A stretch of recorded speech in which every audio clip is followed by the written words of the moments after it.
Welcome to another episode of Revenue Career Ladder, your go-to source for career stories, practical advice, and actionable insights from revenue pros who have been there, done that, and are here to help you climb towards your dream job. So in this episode, I'm joined by MC Silfer, and we're going to be chatting about a journey from ballet dancer to head of community management, which is seemingly wild. We had a ice skater, so this is not too dissimilar, but I'm sure it's a very, very different story. But it's it's different to, I would say, 80 or 90% of the people we've had on, in that it's a completely different start point to the end point of where you are right now.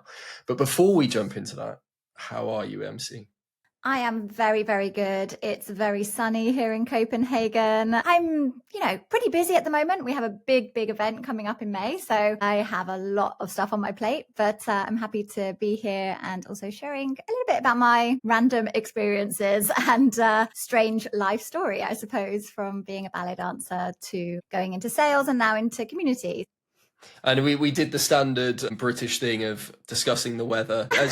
For anyone who's not British, when you join a meeting with at least one or two Brits, there will always be, how's the weather? Oh yeah, it's lovely and sunny. Oh, it's pissing it down. But yeah, it's also sunny here in Cardiff, which I'm pleasantly surprised about. So trying to make the most of it. But anyway, aside from weather, we always start these conversations with the first ever job, which to be transparent, isn't the ballet dancer, but the ballet dancer bit sounds more exciting. So let's get the first ever job out of the way, and then let's move on to the more exciting bit. So what was your first ever job?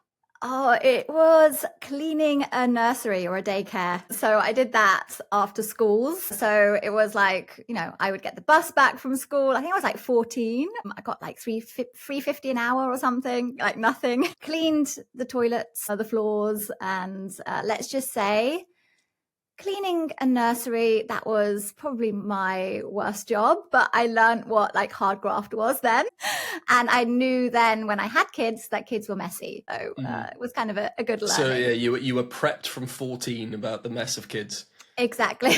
Exactly. But I was using that money and saving up money to go to ballet school. So that was kind of the premise of why I took those jobs. And also at the weekends, I was also a sales clerk. So I was on the floor at it was a boutique for ballet and bridal wear. So I was working from around 9 a.m. till 6 p.m. on my feet, helping kids, helping adults, helping brides-to-be. So I think in that regard, I learned a lot of people skills, and it helped me later on down the line.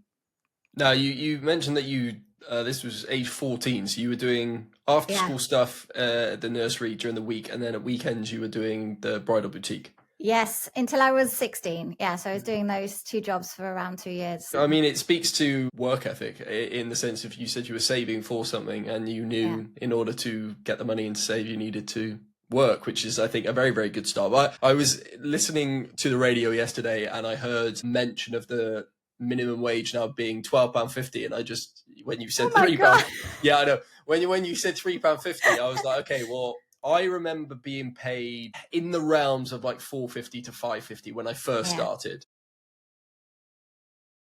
I'm showing my age here. We're both showing our age, yeah. But yeah, wildly different.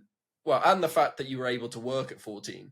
Yeah. Because I technically wasn't allowed to work at that age, but I had a paper round and things like that. I think it was 16 by the time that I could get was it 15 or 16? But yeah, £12.50. They don't know how lucky they've got it. No, that's luxury. £12.50. I mean, I couldn't even buy a Happy Meal for £3.50. But yeah, I think it taught me a lot though, and it was very much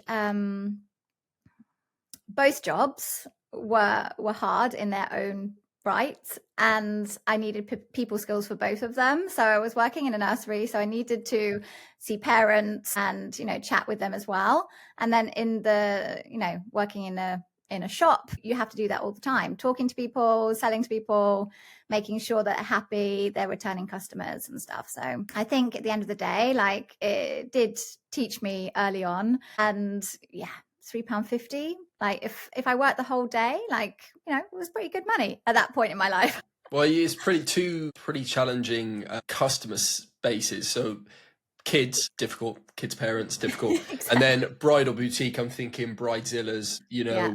things not going quite right, things not fitting, wanting to be waited on hand and foot with champagne and things like Exactly. that's the images I've got in my head. So a very, very, very, very good place to learn.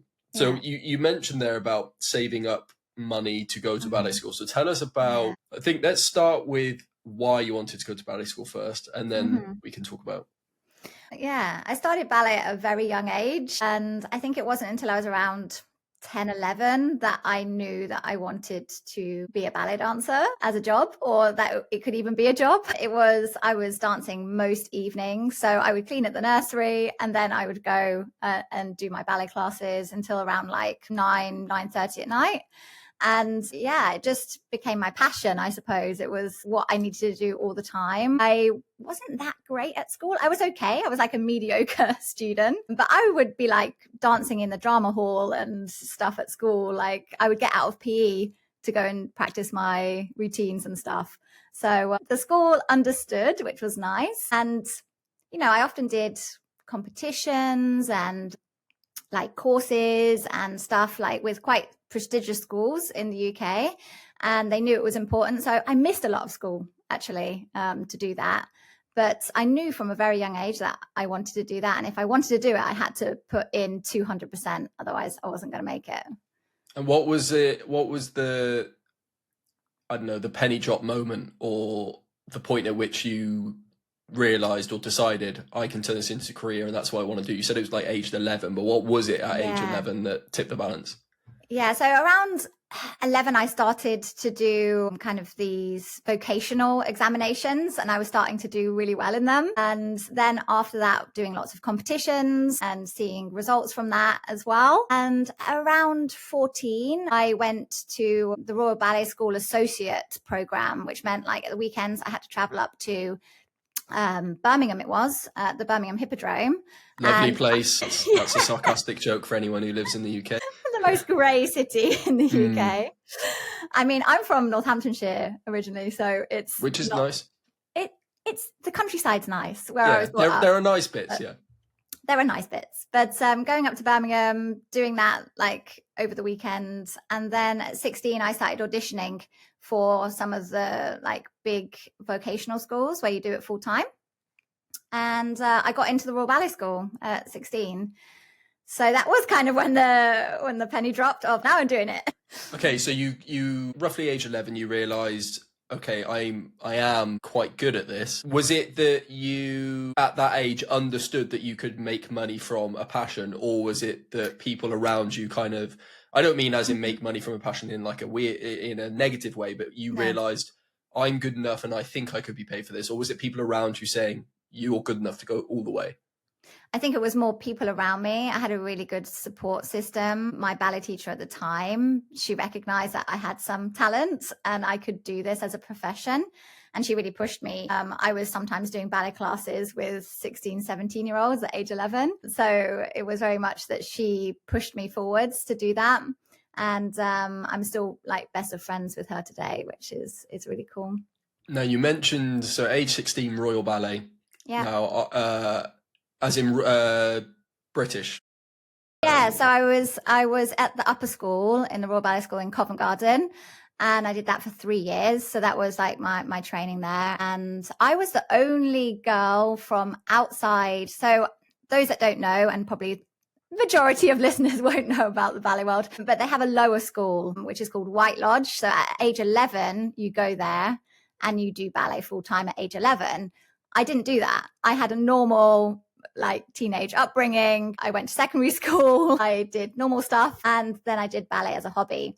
But at 16, I got into the upper school, and I was the only girl from outside that wasn't international or from the lower school already. So it was about also fitting in, learning. I was almost the underdog, so to speak, because I hadn't done it full time.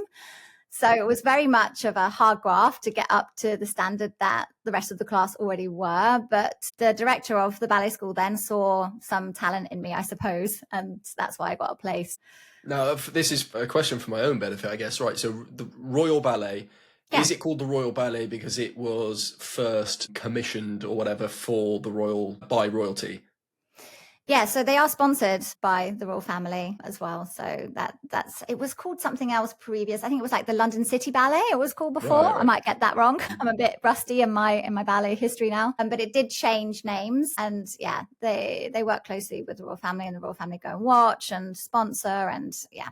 And it is as I understand it, the creme de la creme, the pinnacle of ballet schools in the UK at least, or probably other countries as well. Yeah, exactly. It's well renowned. So it was a pretty big deal to do that. And I got to dance with the company as well on the Opera House stage. I got to tour around. I even had like the experience of going to the US, going to Japan. Like it was a really, really cool time in my life with like so many experiences that I look back and just think, wow, I was super lucky. I just didn't realize it at the time. Mm. Well, so there's two questions I had jotted down in my notes, and it was first, I think, because I'd quite like to understand though that period for you. So the first question is, you've touched on a couple of points there about like the travel and things, but can you just run us through at a top level your career as a ballet dancer? So very first few years was this, then we did this and this. So what did that look like for you, and how many years are we talking total? Yeah, so big question. I've done a lot. So 18, I graduated the Royal Ballet School. And then my first job was in Ballet Island, which is a touring company. So I moved to Dublin, and then we were touring around for, I think it was about 4 months. So I was literally going on a bus, going to a new theatre, staying in a hotel, and the next day getting on a bus, going to a new theatre, staying at a hotel. It was like every day we were like hopping to a new theatre. That was tough. And that was tough as like my first job as a professional ballet dancer. But I also learned a lot. I learned about living with people and traveling with people 24/7. So that was cool, but I wouldn't do it again. And then afterwards, I moved to the Netherlands. So I was with the National Ballet there in Amsterdam, which was really cool. And I was there for almost 2 years. And in the meantime, there was some period in the summer that I was looking for a job. I didn't have a job lined up. And then I was auditioning around, as you do as a dancer. Nothing is stable. And I think this is what people don't really understand being a dancer, is you go where the job is, you audition around, and sometimes you have months where you don't have a job and you're living on beans and toast. Like it's tough. And being a ballet dancer doesn't pay well anyway. So yeah, after that, I went to Copenhagen, and it was just meant to be a 6-month job in the summer, and it was great. I had such a blast. I learned so many things. I fell in love with Copenhagen, and then I went back to Amsterdam and then came back to Copenhagen again the next summer. I met my boyfriend, who is my now husband, but we were doing this for like 4 years, where we would meet each other in the summer, and then I would go to different theatres around the world, just where the jobs were, and then would meet back in the summer again. So it was almost like a permanent job, but not being permanent, just in the summer. And then after 4 years, we were like fed up. We need to like just settle here. We settle here and we find jobs in the winter. If it's a dance job, great. If it's something else, like that's all right. But we have kind of, our feet on the ground in one place with each other. And yeah, I've been in Denmark now for 18 years. So Okay, perfect whistle stop tour. I'd imagine some people were sitting there going, amazing, you only need to see your partner for the summer and then you get the rest of the year off. This is fantastic. I mean, that sounds ideal. The second question I have is, can you describe, because I think I'm really interested in this, I think it would provide a lot of context when we sort of ask, what did you learn from that period? Give us an example of when you're on tour, an average day, week, or month. Like, what does that look for you when you are on tour day to day? Well, what does it look like? It changes greatly, but on average, I would say you wake up, you have your daily training. So daily training is just a ballet class, basically. You warm up, and that's usually an hour and a half to 2 hours long. So you're training, you're getting better. And then you have rehearsals. So that could be like when in Copenhagen, for instance, we'd finish class 10:30, 11 until 3 in the afternoon. I would have rehearsals. So that was rehearsing what was going to happen that evening, or it was rehearsing something that's going to happen months down the line, new choreography, learning new stuff. And then in the evening, we would then have shows. So I would have like a small break in the middle of the day from around 3:30 till 5. And then I'd have to go back to the theatre, do makeup, do hair, warm up again. So from 5:30 till 10:30 at night, you'd be working. So you do a show maybe at 7, 8 in the evening, and then get home again 10:30, 11. If I was doing Swan Lake or like a huge production, which is 4 acts long and 4 hours long almost, then I wouldn't get home until like midnight, sometimes 1 o'clock in the morning, which was crazy. And how many days a week were you expect? Like, is it 5 days working, just not necessarily the same days as everyone else, or is it like a 7-day always on sort of thing? So when I was working in Copenhagen at the Pantomime Theatre, that's the summer job. So we were working Sunday through to Saturday, but we'd had Monday off. So it was 6-day work week. 6 days. Yeah. Okay, and then I think that's good. So that's set up a bit of context in terms of how long it was, the sort of places you went, the sort of schedule. Now the follow-up sort of bigger question is, what did you learn during that period? As in, you can cover that off in terms of professional development, what you learn about yourself, but what did you learn in that big block of being a ballet dancer? Yeah, I think this is going to sound really negative of me, but there is always someone better than you. There is always someone more talented than you. I know, it sucks, doesn't it? It really does, man. Still getting used to that myself. But you can learn from them. And I think your biggest kind of thing in your professional career is just to work hard. Work hard and good things will come. And that's what happened to me. I wasn't necessarily the most talented, but I would say I was don't want to clap myself on the back or anything, but I feel like I was really driven. I feel like I was really driven, and, hard work pays off. And I think that you can apply to any role that you work in. No, you're the first person who's brought that up, actually, that there's always someone better than you. And I think it applies in every walk, every aspect of life. So professionally, there will, I don't even know if there are, who would be the best of, maybe in ballet and sports, there is quite literally the best in the world. The gold medal, Usain Bolt, right? Gold medal, best, fastest in the world. But when it comes to professional side of things, there's always going to be someone with slightly different skills, better in certain areas than you. And they might be better at presenting. They might be quicker at executing things. So to get used to the fact that you're not necessarily going to be the best, that I think is a very good piece of advice. I think it's humbling as well. Yeah, it's frustrating. It is very, very frustrating. But it reminds me of some of the stuff we cover off in the sales Stoic. So the Stoic methodology of, focus on things that are in your control. And why would you care if someone's better than you? If you're successful in what you're doing, isn't that enough? Does it matter if someone's better than you? Because it's that's subjective, unless it's quantifiable in terms of data. So from a Stoic point of view, does it matter? If you're happy, you're doing well, you're succeeding, you're developing and stuff, you don't have to be the best at something. So that's a very, very good piece of advice. And then the bit you mentioned, that there's a YouTube channel that I subscribe to, completely different topical theme in the YouTube channel. But one of the guys, I guess, mottos, phrases is hard work beats talent. Yeah. And he's turned that into HWBT, like a clothing line thing. And I'm definitely a firm believer in the hard work beats talent, especially it probably even more important in ballet and sports. You could be the fastest genetically, but if you can't be bothered to train, you're never going to be world champion. So that's a really, really nice thread that I think that people vein or thread that people should always remind themselves of. You might not have on paper the same skill set, but hard work will always win out in the end. So two great bits of advice there. So big question, why did you leave? What came to an end? Why did you decide to stop being a professional ballet dancer? Well, I hate to bring it up because it feels like it doesn't exist anymore, but COVID. It was COVID. It's come up a lot in this series already, don't worry.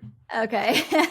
And I had 2 kids. So actually, after my first child, I went back to the theatre.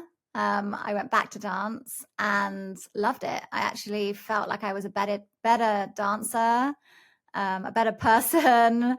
a better mum also for that. So Was I it knew that you already. appreciated and you were more grateful of I think it? so. Yeah, exactly. Like being on maternity leave here in Denmark, it's great. You have a year maternity leave, but a year when you're not dancing is a long time. And I didn't, of course. I remember training with my baby 3 months old, on the dance floor, and I would be training. So I didn't really give myself much time. I think I wanted to come back. I was so driven. But I'm glad that I did that because I knew I could. And then after having my second child, COVID hit and theatres just shut down. It was the cinemas, it was the theatres, nobody was allowed to go. And I was just like, shit, what am I going to do? I didn't know what else to do. I had, no university degree. I didn't know what I wanted to do. I had no other drive than dance, really. So I was like, I have no idea. It was almost a little bit of a crisis, a personal crisis, I suppose, that I had. And I was still recovering from, giving birth, becoming a mother of two. Let's just say having two kids is not easier. It's, I would say it's double as hard. People always, the second one's easier. You know No. what you're doing. You've already got all the stuff. No, I don't contest to that. But it also made it harder in COVID. Living in a foreign country, I was not around my family. Thankfully I had my husband and, we made our little bubble, I suppose. And I was trying, I was working out. I was trying to stay positive. Theatres are going to open. It's going to be great. And, there was a period, I don't remember, lockdown happened and then things got better. Things opened up again. And then I was like, yes, I can get back to dance. At this point, I wasn't allowed back into the dance studio because they had created their bubble and they weren't allowed people from outside. So I was training in my kitchen. I was using my kitchen to work out, using it as a bar. And that's a ballet bar, not a drinking bar. And it was really tough, both mentally and physically. And then I had, my 10 months old crawling around my feet, wanting my attention all the time.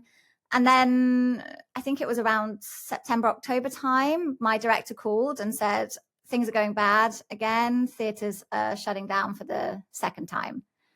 So at that point, it was just like a light bulb in my head. I was like, now's the time. I'm 34. I'm not going to wait till I'm 40. Just for everyone out there, usually you retire at age 40 from dance, both because of your body, but also there's younger generations coming up and you're kind of you're sitting on a spot where some younger talent could, take your spot, I suppose. So 40 is usually the cutoff point when you're a dancer, when you retire. So I knew there wasn't long anyway, and it was the time to just move on. What I was going to do, I had no idea.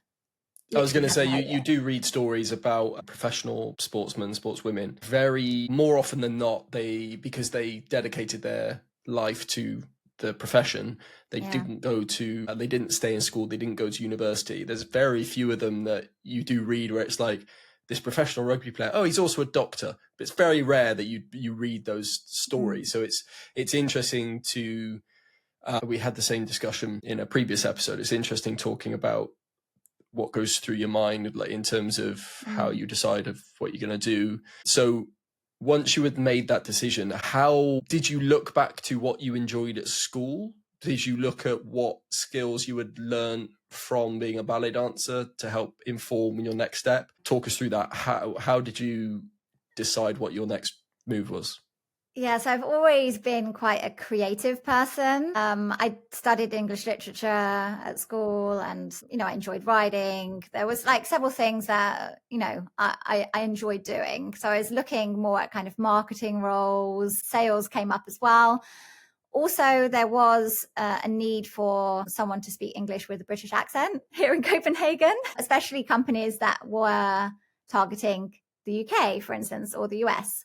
So I was looking specifically at that. And actually then I just applied for a lot of roles that kind of fit that. And I got a student role. So it was advertised as a student role, part-time. And at the time I was like, part-time's fantastic. I have a small child at home.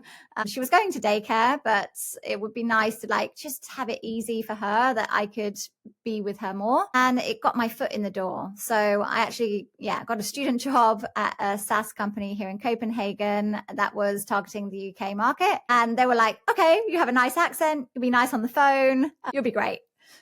I had never used a computer.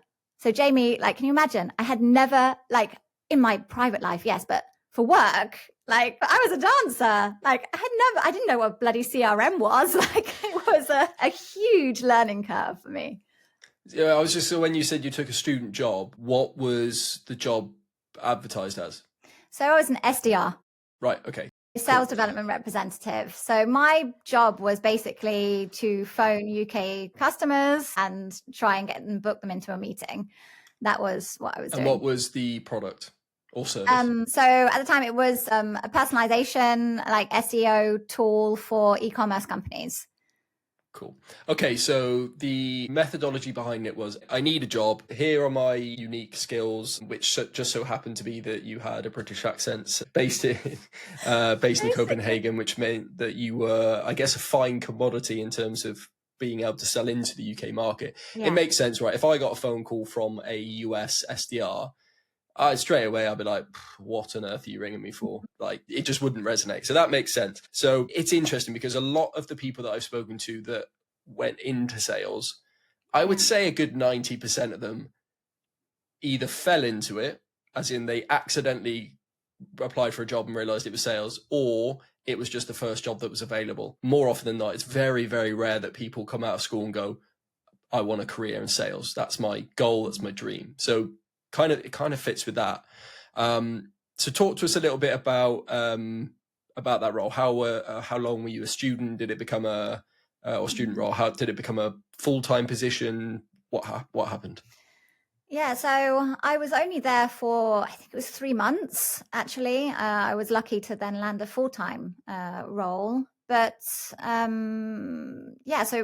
what I was doing, I was just learning the ropes of being in SaaS, I suppose, who our ICP was, how to be on the phone, how to pitch, how to do kind of video outreach. At that point, video outreach was like the new, like, hot thing to do. Now everyone does it. But at that point, that's how I booked most of my meetings, was through video outreach. And I learned a lot, and actually it really helped me being around students, because I don't know if they took pity on me, but they helped me a lot. And I made some really good friends there as well. And actually one of the students ended up being a colleague of mine later on at another role. So that was fun. Well, actually, do you know what? It being a student role and the fact that it was, a few months is actually, it's almost as if it was a SDR training course, like an SDR boot camp. So that sounds like that almost. Yeah. So it sounds like with minimal, I don't want to say risk, as in when you get a full-time job, it's like, right, probation. Whereas this sounds like there wouldn't have been a probation. No. And it was just sort of an ongoing thing, which is a low risk way, low buy-in, low risk of learning how to be an SDR, which is great. And then you were continuing to look for a full-time role. After a few months, you found a full-time role. So what was the full-time role? Yeah, so I got a full-time role as an SDR again. So that was kind of a really nice foot in the door at a startup called Certainly, which was AI chatbot company that partnered with Zendesk and other kind of CS. I don't know if you know Dixer. It's a Danish. And I'm guessing you knew how to use a computer by this point. Yes, and the CRM system, which is good. Okay, so you went in as an SDR, fully fledged SDR. So AI chatbot. Now I've got the notes here, but I know you mentioned at this time AI was still, they were almost ahead of the curve. So in terms of selling AI back then, I'm trying to think back then. So back when people used to mention AI, ballpark, how many years ago are we talking?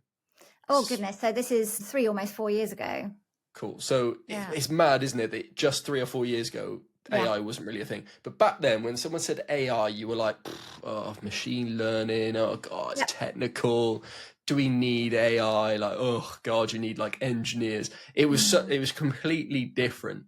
So What was that like selling AI not before AI was a thing, because artificial intelligence has been around for decades, Yeah. but before AI was what we know it today, what was that like? It was tough. There was a lot of skepticism there that you had to kind of battle. Yeah, the lack of People, trust. the lack of trust. And also, I was selling to CS leaders. So, that was customer support. Think about like big e-com brands. They wanted to have a human touch, a human, and trying to then say, well, AI can do this.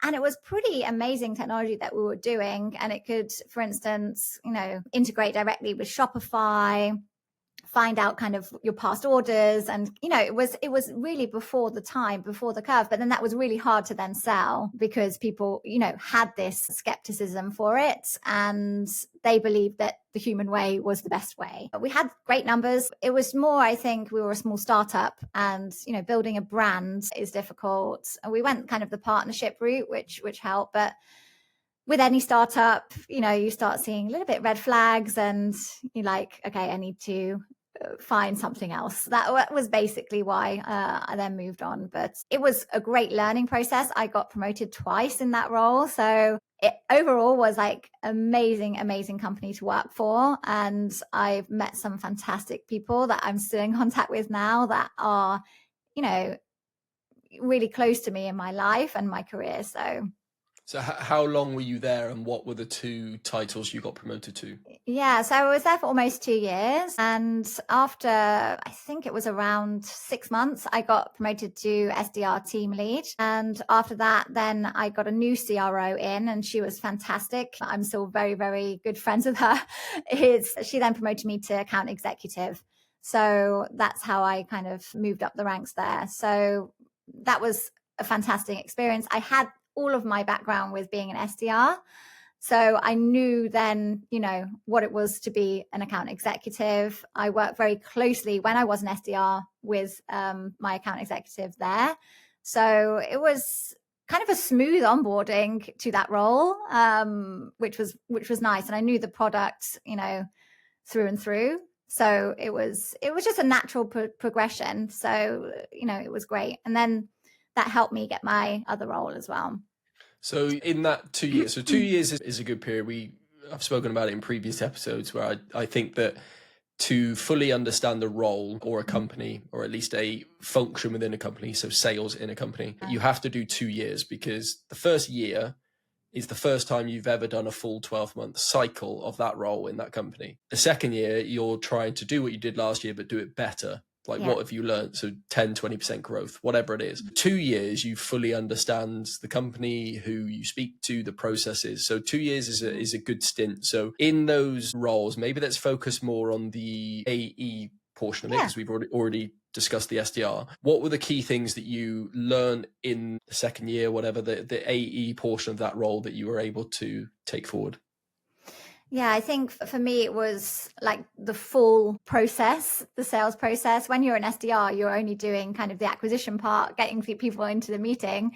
And then you can just, say, hey, it's yours now. But being an account executive, it was definitely the process, the sales process, how to move it along quickly, efficiently, whilst, building a relationship with those people in said deal and making sure that both they're qualified for your product. That was a big thing as well in the product that we were selling, was it was very, very technical, and making sure that they had the right integrations. I luckily worked very, very heavily with a sales engineer, solutions engineer, which helped me in my role tremendously. If it wasn't for him, I don't know if I would have been very good at my role, because anyone selling a technical product, I would recommend having some kind of solution engineer, as a buddy, also to help in the sales process as well. And I think with the product that we were selling, we sold to SMBs, but it was mostly enterprise. And that was a huge learning in terms of going through RFPs and going through kind of any legal and procurement processes. That was a huge learning curve for me, but that's helped me also. Yeah, do you know, the solutions engineer thing, I think it's a good piece of advice, or those that are some of the top performers leverage experts around them. So that's that's a great, it's not because I think some people can sometimes feel uncomfortable with asking for help, but it's not asking for help in the sense of you can't do your job. It's that that's not your job to understand the solutions engineer side of things. Someone's better than you. Exactly. Yeah. So I think I've covered this in every episode, but Stephen Ballet or Richard Branson, they say like your job as a CEO is to be really good at hiring people better than you to do the things that you can't do. And it's exactly the same in every single role, just, slightly different relative to what you're doing. But as an AE with a technical project, it's your job to leverage the engineers you have around you, the SMEs, the subject matter experts in your business to help pitch, embed, onboard, whatever it is. That's part of your job. You're like an AE, in simple terms, is kind of project management. You're there to manage up to 10 to 15 stakeholders, all of which have different opinions, needs, areas of expertise. And you're just there to make sure that the whole thing moves as smoothly as possible to get from A to B. So leveraging experts is a skill. So don't be afraid of asking for help and get someone in to help multi-thread at your end, because as much as you want to multi-thread at the end of the account you're selling into, you can multi-thread at your own end internally to help better sell or better manage that process. 100%. And I think that's what I would tell my younger self is, leverage people more, bring them in earlier, don't be scared. And I think that also you develop a level of trust. Your the stakeholders at said company will trust you more because you're bringing in an expert on said area, and then you're developing trust and you're answering specific needs. And in a lot of the softwares that I've been selling, I'm selling to very technical people. And, I am a people person. I will hands down say I'm not the most technical person. I've learned a lot through, the last 4 or 5 years, but that's not my forte. Someone else is better at it. I'm going to bring them in.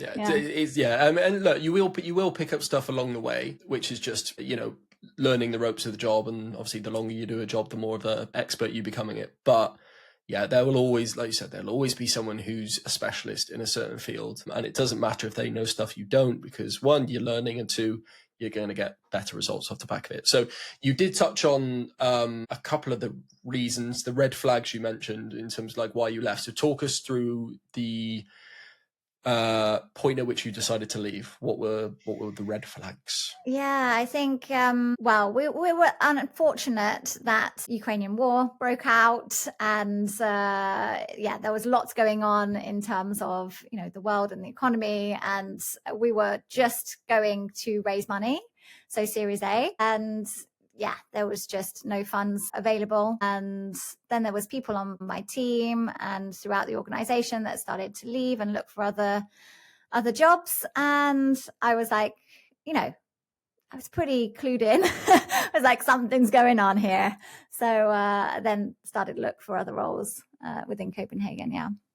And I'm assuming were you at that point, were you looking for a similar role, or were you looking for like a step up?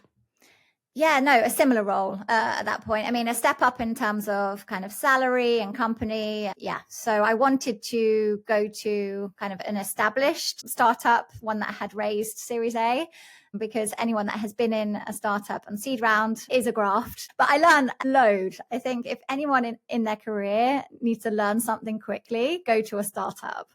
And many, many hats, and you will learn so much in such a short amount of time. The amazing thing as well, when you come out of that, I call it an incubator. Working at a startup is an incubator. Like, you level up so quickly. Yes, it's more stressful.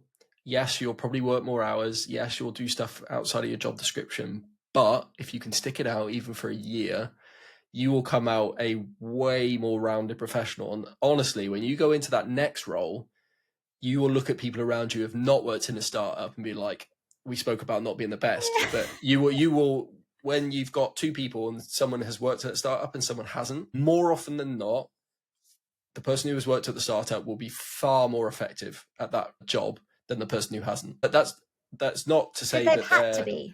Yeah. That's not to say that that's a blanket rule. There are people who have been in a legacy company, that's banks, financial institutions, for 8 to 10 years. They're extremely they're extremely advanced specialists, but it's less about the actual quantifiable stuff, and it's more about attitude and openness to learn and do stuff outside of the role and just find solutions to things. So yeah, we've said this in not every episode. I would say at least 2/3 of the episodes so far in 2 seasons. Go and work in a startup. Like if you're thinking about your next role, or you will be thinking about your next role in a year's time or whatever, go and find a startup or a young scale up. So either naught to a few million or 10 to 30 million. That's like, it's a really, really nice place to operate in. And you will honestly like just rocket ship your development in your career. So that's a great piece of advice. So what was the next role? I know the answer to this. This is where we first met. So tell us about the next role. Yeah, so I then became account executive at Dream Data. So that was my next role, after being account executive at Certainly, and spent 2 years at Dream Data, and it was fantastic as well. And you were mentioning kind of find a scale up. That was Dream Data. It's still a scale up, but I learned a lot there as well and met some great people. So the previous roles, when you first went into sales, it was kind of like as you said, you fell into sales. Then you did a 2.5, 3 years sort of in a sales role. So what was it after gaining that experience that made you choose Dream Data? Why was that considered next step? Yeah, I think for me it was the people. I had met Laura. I'd been following Laura on LinkedIn for like ages. Most of us have been. I didn't realize she was in Copenhagen, and it wasn't until I think she did some post, and then I just DM'd her. Was she riding a bike by any chance? She wasn't at that point. That wasn't her brand at that point. But she was talking about being a woman in sales or something that really resonated with me. I DM'd her, and I never do that. Like I was in a SDR AE role where I only used LinkedIn to DM prospects or people in sales cycles. And I had never actually used LinkedIn to, develop relationships outside my organization. And at that point, I had been feeling a little bit isolated, I suppose. I was the only woman on my sales team. I had, thankfully, at that point, a CRO who was a woman that I could look up to. But in my sales team, it was just me and a lot of lads, which was fine. I got on with them really well. I'm not saying that, but there's something she said resonated with me. And then I just DM'd her and I was like, saw you were in Copenhagen. Let's meet up for a coffee. And then we had, we met up, we had a coffee date, and she was great. And then a few months down the line, there was an opening for account executive. And I had already kind of been, sussing out the market, messaging a few people, using my network as well. And then, just did some interviews with them. And it was really nice. The sales manager at the time, he was a really nice person, and it felt right. Also, the company was on a good trajectory. They had just raised Series A. Things were looking really bright there. So I was like, okay, I'm going to go. It looks great. There was no red flags for me at all. What I like is that where you spoke about DMing Laura to meet for a coffee. And I think a lot of people will be not necessarily scared, but apprehensive, let's say, of DMing someone and just saying, you're in the same place as me right now, let's go for a coffee, and building a relationship potentially with a reason. But there weren't any roles there. There weren't any roles. No, at that point, it was nothing. I literally just wanted to meet up with her. Yeah, so you were building demand gen, kind of a demand gen approach. Without knowing it. Yeah, you were generating demand for yourself. And, Dream Data always talk about attribution and how long the sales cycle was. Look, you did the demand gen work, you met with Laura, and then a role came up and, 6 to 9 month sales cycle, So that worked well. But I think it's nice because I think people shouldn't be afraid of being a real human that reaches out to other humans with just the expectation of, why don't we connect? You said something that resonates. I think we can have a good chat or whatever. From a content point of view, it could be, I've seen your content. I would love to make some content together, or just have a chat, or write a report together. Which I do now all the time. Because that's golden. Like those conversations that you have with people that you just meet, or maybe you've known each other for a long time on LinkedIn and you finally meet in person. It is such a cool experience. And I think that's where LinkedIn has helped me no end over the last kind of 2 years, at least. when I had the guts to reach out to people without, and ask. And actually, that's when you develop more meaningful relationships. And it's weird because I see that as the norm, but that's a false norm because the people that I'm connected with are the people that do that. But there are so many other people just lurking in the background. Lurking's a negative word. So many other people that just sit in the background that don't behave in that way and don't try to make connections and stuff. But it is definitely a thing that sets people apart. So if you're not, even if you're in an industry that's not necessarily heavy users of LinkedIn or hasn't necessarily adopted LinkedIn, it doesn't mean you can't build connections just for the sake of building connections. So yeah, definitely. I must admit, actually, it's something I need to do a slightly better job at in terms of building new connections rather than just watering those I already have or leveraging the connections I already have. I could do a better job of increasing the size of that circle. Did you say you were in that role for 2 years? Yeah, I was. Nice. Again, 2 years, 2 cycles of the role, so you understood it fully. So, another big question: what did you learn in 2 years at Dream Data? A lot. So I think the biggest thing for me was definitely applying this kind of social selling motion. At the beginning, I was already posting at my last job quite a lot, not as much as I did in Dream Data, but it was, I learned quite a lot of how to do it properly. I had people to aspire to. Just to say, for anyone who isn't aware of Dream Data, I would probably class Dream Data as one of the early adopters of social selling, but you'll be able to confirm this, but a conscious investment into it. As in, I don't necessarily mean investment in terms of spending money on kit and stuff, but as a company, you noticed that it was working, and then you, as a company, consciously said, we want to do more of this. So you had a strategy around it. So Dream Data are quite famous, I would say anyway, quite famous, well known for that whole social selling methodology. Yeah. And I think it works really, really well for them. And it's worked well for me also as an individual to develop my personal brand. And that has helped. I don't think I would be here talking to you today if it wasn't also because of my presence on LinkedIn and getting to know people, also DMing. Like there is a lot, it's a craft behind it as well. And like you said, you do need to have a strategy behind it. You need a company also, if that's the direction that they want to go, to invest in it, to push their employees to post and give them the freedom. And I think that's what I really respected from the leadership at Dream Data, is that I had the freedom of posting what I wanted. There was not like, you have to post about this and this and this, but you naturally did anyway. It helped my sales to occasionally talk about Dream Data, do a product demo. And it was a matter of making it organic. If you're posting all the time about your product, someone's just going to unfollow you. It's going to be really, really annoying. Nobody's going to want to be there. It was a way of me sharing about my life as an international, living in a different country, being a mum, having a mum of 2, how hard it is to be in sales as a woman. Like there was lots of things that were interesting to me. One thing that I learned in Dream Data was definitely this kind of full cycle AE. So we didn't have an SDR team in Dream Data. It was very much, and thankfully due to amazing marketing, we had a lot of inbound stuff coming in. So there was a lot of demand there, but we still had to do a lot of outbound ourselves. So it was very much time management and, like you're mentioning, Jamie, before, like project management along the way. And that was a big kind of shift for me. I was used to, the last year previous to Dream Data at the last company, having an SDR that got my meetings. So it was shifting back to almost an SDR mindset again, which was also interesting, which helped with the social selling. Once I had a bit more of, a personal brand out there on LinkedIn, it was much easier to DM people that had liked my posts, people that had interacted with product demos. I could DM them.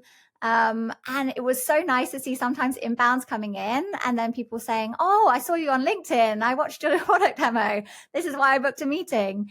And that's kind of super rewarding. Okay, 2 things that I want to pick up on. I think the first is the full cycle AE. It reminds me of at my previous role, one of the AEs in America messaged us and they were like, it was when we basically changed the AE role in that company to full cycle from full cycle. And they replied like, where am I meant to find the time to book my own demos? And I've always had a bit of this attitude of like, I understand the methodology of SDRs and AEs, but the best AEs were those that have been SDRs and understand how to book demos.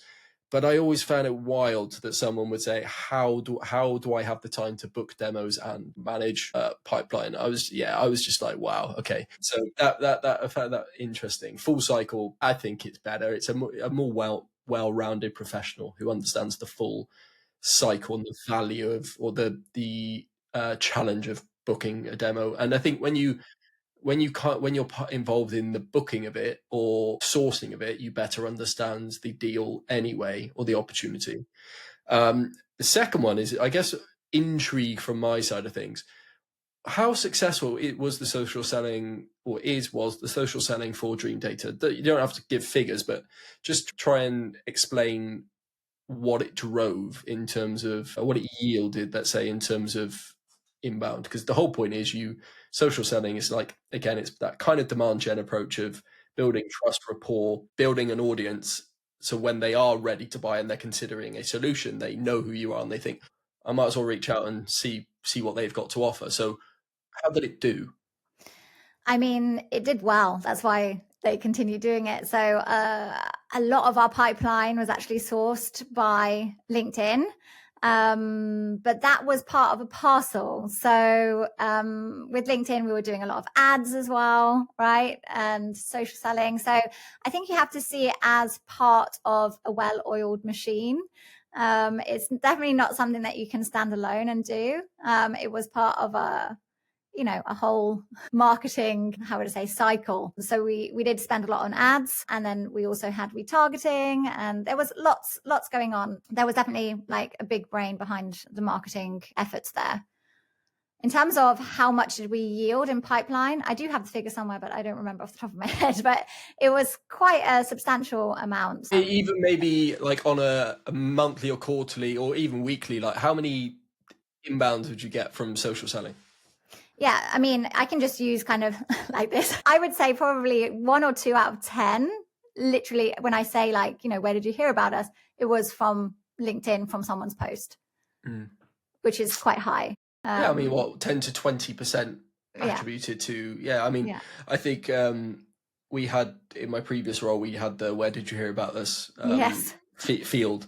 And I think about 30% said LinkedIn, whether that's LinkedIn ads or thought leadership ads or actual organic social selling. But no, you make a very, very good point that social selling isn't a singular sole strategy, marketing strategy. Social selling would form part of the awareness and nurturing stage. So top of funnel and middle of funnel. Yeah, okay, bottom of funnel as well in terms of helping build trust, which should improve close won rates. Awareness, they come across your content. Nurturing, you build trust and authority and you build a relationship. So it's part of a wider strategy, which I think is a key point. So I'm glad you touched on that. Okay, then. So, I mean, like you said, you've only ever spoken really, really highly of Dream Data. I've had Laura on. She was on season 1 of Revenue Career Ladder. She's great. I think we met at a trade show, didn't we? We went on a run in London, which just goes to show like the outcome or benefits of building connections and going to these events and things. Why did you then decide to move on after 2 years of what sounds like really, really good things?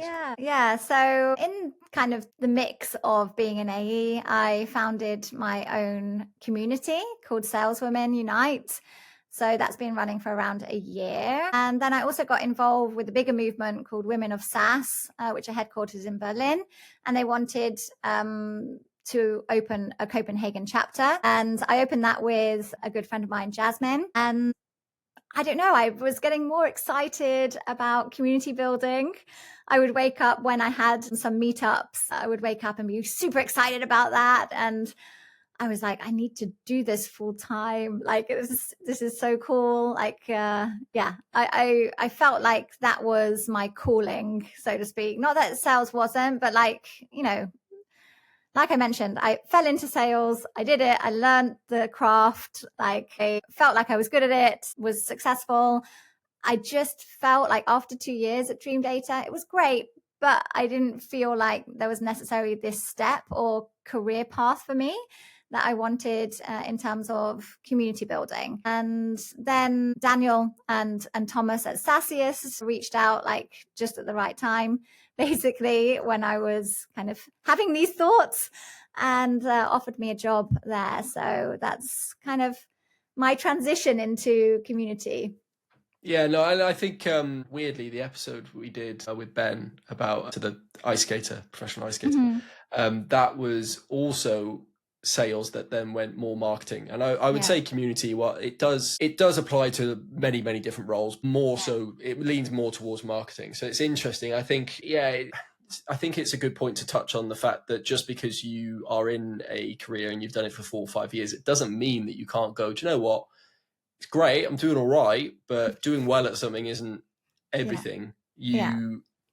I picked this up on the last episode, so I'm going to Google it just to make sure I get it right. But it's the Japanese methodology of ikigai.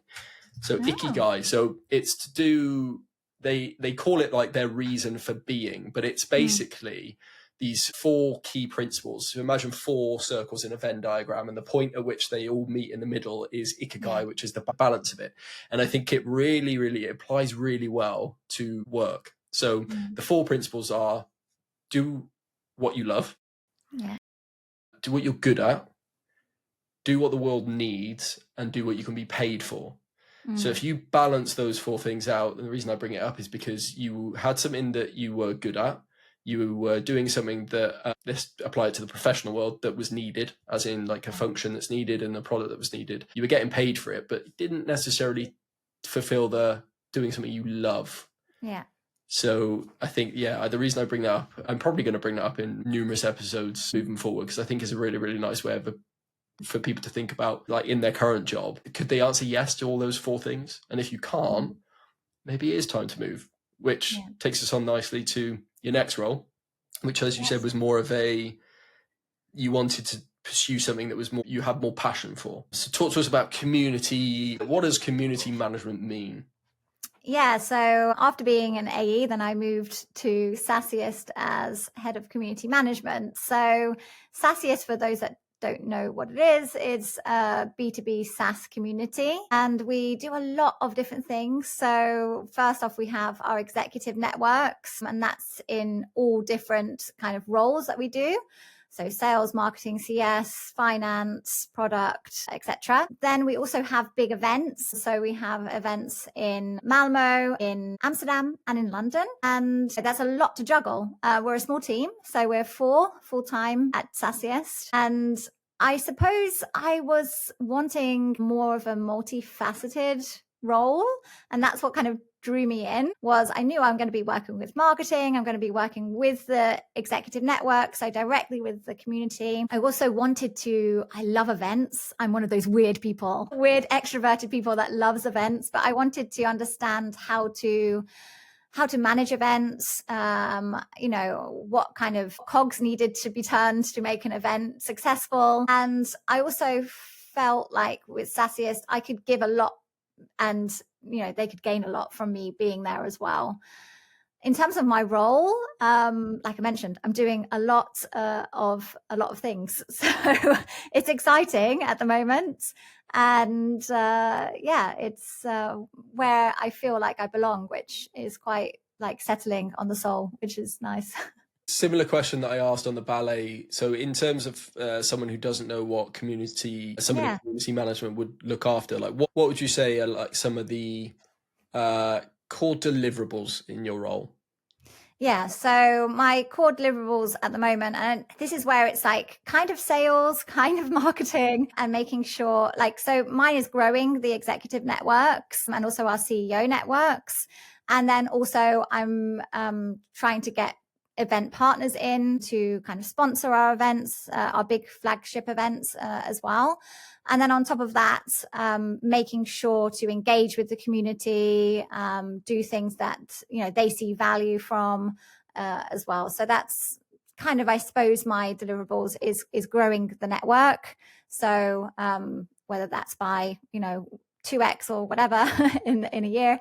But that's where I'm kind of putting my efforts at the moment, is definitely growing the exec network, making sure that those that are members are happy and getting value from it, and then also getting event partners in for the big events. Now, and you've only been there a few months, is that right? Mm-hmm. Yeah, no, So, I only started 2 months ago. So what? Okay, yeah. I mean, this question isn't going to be as big as it would be for the previous roles we've done. But what have you learned in 2 months?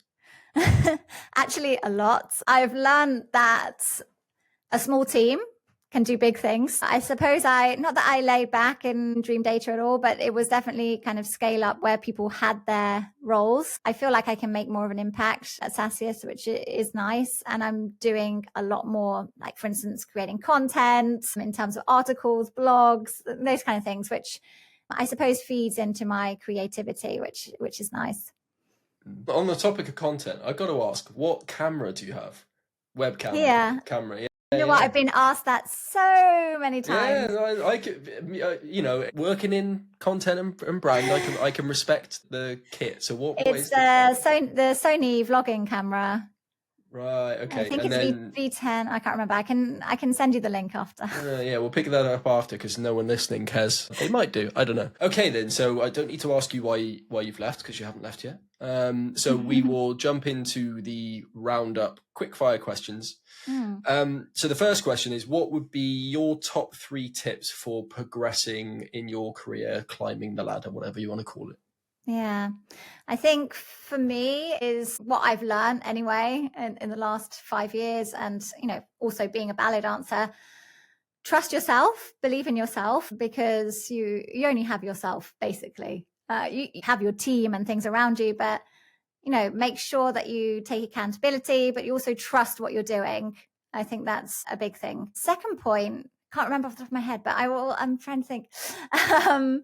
Do you want me to? I've got it up on my screen. So well, it's all right, Peter. I've mentioned this on previous episodes, but we send a form for the guest to fill in. So I've got stuff to work from. So MC has done this, 3 very good ones. So the first one you nailed. You got the first one.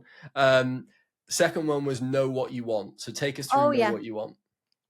Know what you want. Trust your gut. I think a lot of us go on data, how we're doing, how much money we're earning.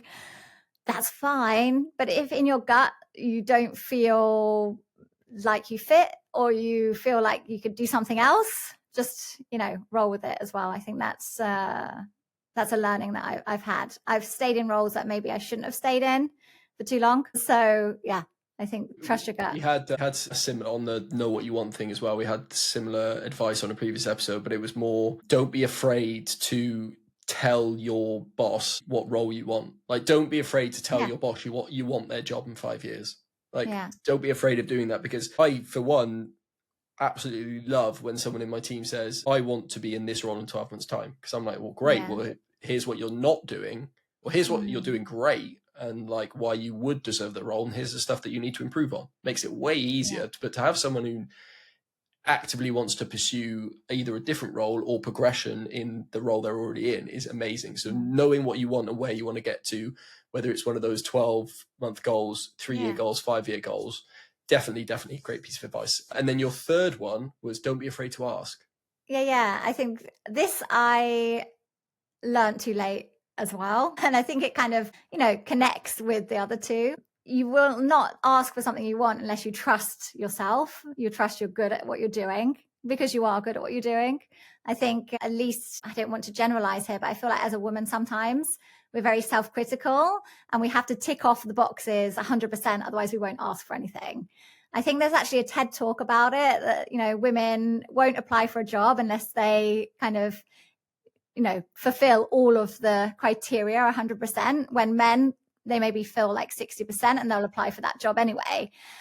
I think it's the same. Like, I feel the same. So my learnings and what I want to apply moving forward is to ask as well. And in one of our community events for Saleswomen Unite, we had a CEO there, and she actually said and gave this advice. She was like, I've never gotten a role that I haven't asked for. So she's always asked for the roles that she's got, and, she's been given them eventually. Like you said, communicate why you want it. It might be 6 12 months down the line, but at least you've communicated why you want it and why you feel like you'd be good at that role and what it would bring the company as well. Yeah. Look, I think companies are busy, managers are busy, HR departments are busy. They're not going to willingly just give you a promotion unless they've got a process that reminds them to check your performance, and very rare. So you have to go to your manager and say, I am deserved of this promotion, or I would like this role. What do I need to do? The worst thing that's going to happen is that person turns around and said, no, because, and then you know exactly what you need to do in order to get that role. So there's no way, there's no loss unless you're naive or too arrogant or not self-aware enough to go, well, fine, if I'm not ready for the role, I'll just leave and get it somewhere else, which tends not to work very well when you move just to get the promotion because you weren't ready for the promotion in the role you're in. Very rarely works. I know there's a lot of sometimes companies are not willing to invest in you, and therefore you move because you are deserved of it. So great piece of advice. Definitely ask, be honest, which ties in, like you said, perfectly to know what you want, so you know what you're asking for and know what you're worth. So any regrets, career regrets to date? Oh, I hate the word regret. I think everything in life is a learning. I think I'm one of these overthinkers as well. So if I ever feel like I regret doing something, I end up going into a spiral. So I've actually tried to coach myself into not regretting anything. Things happen for a reason, and they're always going to be a learning behind it. It could be a mistake, but that's okay. You're going to learn from it. You're going to get stronger from it. I sound a bit preachy here, but I don't believe there should be any regrets in your life.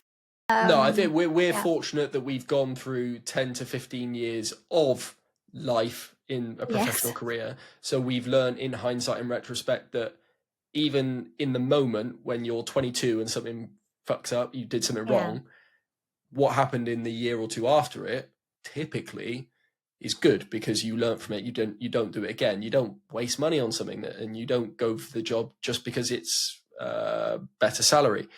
But we can say that because we've been through the 10 to 15 years. So to someone who is fresh out of school, it might sound preachy, but I tell you what, for anyone listening who's 21, when you're 32, 33, 34, 35, like mid-30s, think back to all the mistakes, and I guarantee you'll look at them as your mindset will be, you know what, I needed to make that mistake to get to where I am today. So it's just that change. It's that Stoic methodology of reframing. I think that's what the Stoics call it, reframing the thing that went bad, wrong in the moment. Yes, you took time to process it and you've lived on, and now you're like, okay, I fucked up at that job, but I didn't make that mistake again. Yeah. And probably that regret is minuscule 10 to 15 years down the line as well. And you wonder, why did I stress about that for 3 months?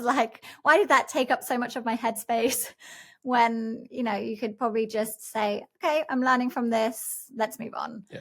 And that's why I think let it be and move on. Yeah, what will be will be. It is what it is, whatever cliche phrase you want to use.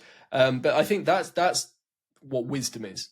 So when people say, oh, he's a wise old man, the only reason it's typically old men, old women that are called wise is because they've had 80 years of making mistakes and learning from it, or finding success and learning from it.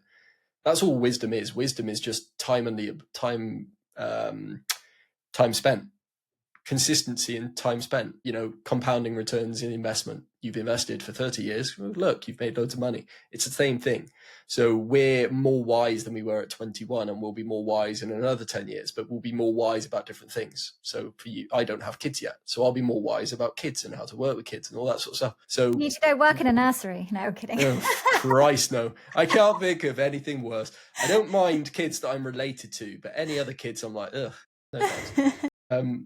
No, I don't mind kids, but yeah, wisdom is just time. So it will come with time. And I mean, success also, if you look at the most successful people, usually they've made a lot of mistakes or they've learned a lot through failure, and then they are successful at some point. And also, what is success? Success can mean multiple things for different people. It's subjective, isn't it? Yeah. To some people, success is living in living off grid with no money.